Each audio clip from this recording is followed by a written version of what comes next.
Welcome to the Frasers MG video guide on how to work the main functions of the MG5 EV estate. This is a quick guide on how to work most of the features of the MG5. It's not an exhaustive list or a technical video, it's just a quick walk round just to show you how most of the buttons and everything works on the car. If you're not sure about anything, we'd always say consult the owner's manual or consult your local dealer. But this is just a quick guide just to show you how most of the things work on the car. Said certainly not exhaustive, but we'll try and cover as much as we can. First of all, with the key, the car is locked just now, so this is the car we're using is an Arctic White exclusive, so top of the range. So some features that are on this car won't be on the Excite version, but it's just to try and using the top of the range car to cover as much as we can. So this particular car has keyless entry with keyless start. The keys are the same regardless.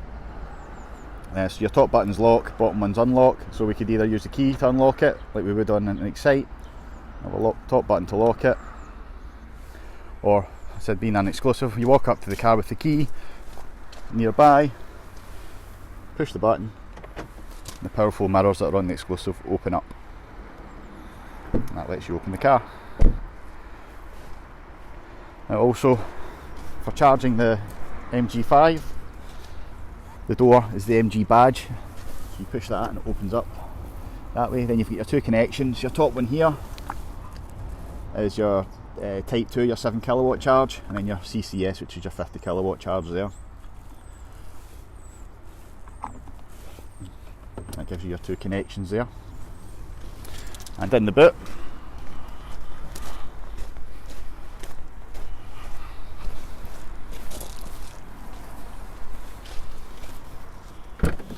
opens up from the pad just to the right of the camera. 60/40 split fold on the seats there. You've got your retractable load cover, and to take that off you just squeeze the ends of it and it's a spring loading, it'll come out. In the bag there is your what we call the granny charger, so that's your charger that goes from the Type 2 connection on the car into a 3 pin plug at home. And then underneath here is your inflation kit, which and then the space is there for the optional space saver spare wheel. So opening up the door, on the door itself, the buttons that are here, the top ones there are lock and unlock for the doors, and then your electric windows, and then your window lock there as well. The driver's seat's also electric on the exclusive version, and that's your movements there, so nudge it forward and back, up, down, and then the back angle as well operates there.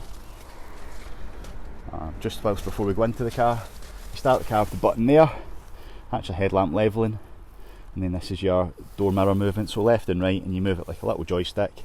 When it's in the zero neutral section there in the middle, you flick it down the way and your mirrors fold in. Push it again to fold them out. So that's us. So we'll jump into the car and we'll go through as much as we can inside. Now we're in the car. Before we turn the car on, just go through some of the buttons on the steering wheels and the stalks. So horn is either side here, for example. These are your volume controls, mute, and left and right to go through radio stations or media tracks. Answer and hang up for the phone, and source will change your source. All these buttons here work the digital display in the centre of the instrument cluster. That's your voice control for Apple CarPlay or Android Auto, and then that's like a favourites button which you would use as a shortcut for that. That screen over there. So indicators and lights are on this side, so this car's got auto headlights, which is what it's set at. You can override that to side lights or headlights, up for right, down for left for the indicators, and then your rear fog light on and off there. And then wipers, flick it down just to clear the screen, and then your other speeds are up the way. Towards is your front washers, rear wiper, twist once at the end, and twist and hold for rear wash wipe. So we use this, press the silver button when the key's in the car, and that will fire the car onto ready mode, which means it is running and ready to go. Doing its self-test there. So on the left hand side here, this dial here is your Speedo, and then digitally completing the circle is the what's left energy wise in the battery, so 43%. And then on the right hand side, instead of a rev counter, you've got your sort of your gauge, which either has charge for brake regen when the dial moves, or your power, which is efficiency when it's in green, or if you're going a bit harder with the car, then up into boost. Digital speedo in the middle here. You use these buttons to change this part, as I mentioned a minute ago. So up and down arrows, current journey, accumulated total, electric information, tyre pressures, energy, whether it's going from the battery to the motor or the other way, and the brake regenerating back to digital digital speedo, sorry. Range is down here, so the car defaults into normal when you start the car, so putting it into eco mode gives you a bit more range. Total mileage, this car's a brand new, never been used car. P for park, which we're in just now. Time, outside temperature. E for eco mode we're in. 2 for brake regen setting we're in, and ready means it's ready to go. It's the car's running effectively. For that, now using this panel here, adjust whether you're in park like we're in just now, which you push that to put it into park. You turn the knob to the right for drive, to the left for reverse, a little nudge puts it into neutral, push P for park again. This mode button here, this little toggle switch, puts the car into eco mode that we're in just now, so you go down the way to go into eco, or up the way to go into normal or sport. When you go into normal then into sport, the range decreases because it's changing the settings in the car, and then down the way for that.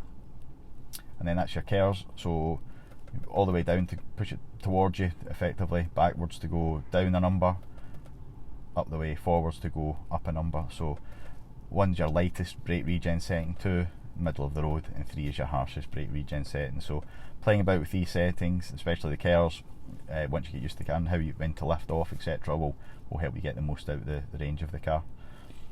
And that's everything for that part. We'll go on to the heater controls and the centre display next. Okay, so onto the heater controls and centre display. This is where you adjust your temperatures and settings for your ventilation. Everything comes up on the screen here. So temperature, if I turn to the left, it gets colder. You can see it changing at the top there, but it will go onto the screen. There we go. And then same for fan speed. Air conditioning on and off. Rear window heater, which all seats the door mirrors on this exclusive version. And then your the settings you want the ventilation to go from are all there. Recirculate there is there as well. Heated seats are here on the exclusive version. Music is when you've got something plugged in, it will take you straight to your music. And then the car button is like pushing the car button on the screen, takes you into your comfort, maintenance, driving, comfort and convenience, driving and maintenance settings, etc., for having some default settings the way you want. Pushing the silver button always takes you to the home screen here. For Bluetooth, normal Bluetooth that the car has, you go into phone and do your settings there. If you use any of the USB ports here for your Apple CarPlay or Android Auto, once you've got that plugged in, then one of these would be available for you to use as well, depending on what type of phone you have. So back to here, then you've got your radio. We've got it on DAB just now. All your settings for lifts, etc., are all in here. That's the back screen. FM and AM as well. When you have like an iPhone, for example, plugged in with music on it, the music button will light up there, and that will allow you to have playing music through that as well, or you can do that through the CarPlay or Android Auto as well. Navigation. Let that load up just now. Again, always you've got your sort of summary up here of what you're on. So that's your radio station that you've got on, airflow direction, fan speed. Auto is not on because it's not highlighted in the turquoise green colour. Air conditioning is on, fresh air coming in, that's the temperature we've got the car set at, outside temperature, and your time there as well. So that's your map there.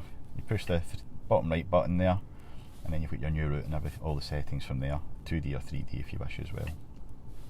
Back to the home button, Android Auto and CarPlay is there as well, and then you've got the button there to turn the display off as well if you wish. Putting it into reverse, puts on the rear camera as well. You've got your guidelines as well, also there. Put it back into park in that shoe. Just further down, got your electric handbrake here. Push it down for down, pull it back for up to put the handbrake on, and then that's your auto hold there as well. And that's really all a quick guide through of how everything on or not everything, as much as we can on the MG5 works. Said not completely exhaustive, so if you're not sure about anything, you can give us a shout, contact your local dealer or consult your owner's manual. But thanks for watching.